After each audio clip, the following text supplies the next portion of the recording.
वजीर आजम शहबाज शरीफ ने 201 यूनिट्स पर इजाफी बिल के मामले पर आला सतह कमेटी बनाने का अंदिया दे दिया ताकि सार्फिन को रिलीफ फराहम किया जा सके। वफाकी काबीना अरकान ने 201 यूनिट पर इजाफी बिल्स भेजने का मामला वजीर आजम शहबाज शरीफ के सामने उठा दिया और सार्फिन बिजली से होने वाली नाइंसाफी से आगाह किया।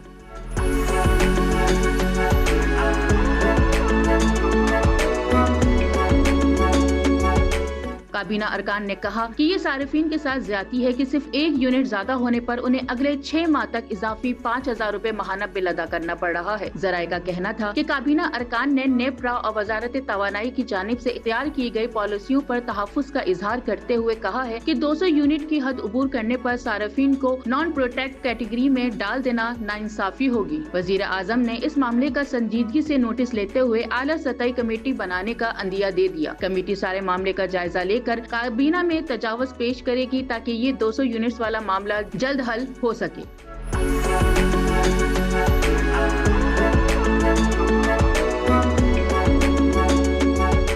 जराये के मुताबिक 201 वाली स्लिप नेपरा और वजारत पावर ने जानबूझकर लागू करवाई थी। याद रहे कि कौमी असम्बली की कायम कमेटी तवानाई के इजलास में 200 और 201 यूनिट पर बिलों में फर्क का एजेंडा जेर बहस आया था और सवाल उठाया गया था कि 200 यूनिट तक 5,000 रुपए बिल और 201 यूनिट होते हैं बिल 15,000 क्यों।